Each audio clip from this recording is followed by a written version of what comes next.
So the Social Security trustees report came out, and they said by 2032, they're going to have to start cutting benefits down to 78% of what they've promised us. So down 22% from what we've been paying in. If you're like me, it makes you a little angry. We've been paying in all this time, and now they're telling us in 6 years we're not going to get back what we've been promised. That's kind of wild, right? But here's what I've learned. Recovery has taught me that resentment is the number one offender. And even a justified resentment like this can be the most dangerous. So what can we do about it? We can get angry, we can get upset, but we've got to look at some other options. So for times like these, I always like to go look at the Serenity Prayer, right? Accept the things I cannot change the things I can. So what can I change in this situation?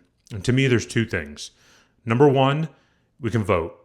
Right? We can go out, we can be active, we can share in the community, we can voice our opinion and our frustration and how upset we are, because this program is vital, right? It's vital to a lot of people. There's a lot of people where this is the floor between them living in a home and them living out on the streets. So it's important that we go out and we vote and we share our frustration and we do that. The second thing we can do is we can look inside. Right? I don't know about you, but I don't really want to rely on any politicians to get their head out of their ass, because I just think that that's not likely to happen.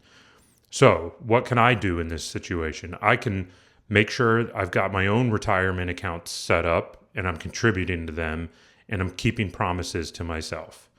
That's a big thing. That's a big change for a guy like me. See, when I was in my active addiction and my alcoholism, I was terrible about keeping promises. I was awful. I was not reliable to my family, to myself, to everybody around me. But that's what recovery has taught me, is I can now be reliable and I can now keep promises. I can take one small step at a time to become a better man and a better person. And in this case, that one small step is setting up an automatic savings account, moving $100 a month, something small. It's looking at my financial statement, running, what is my total debt number? If I haven't looked at it ever, let me start with there.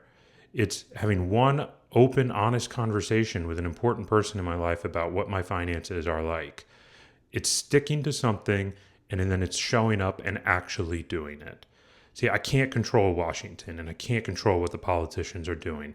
I can absolutely share my voice, and I will, but I also have got to do some stuff on my own. And see, that's where I think a lot of people get mixed up, is that it's one or the other, and that you can't do both things, but you can. It's not either.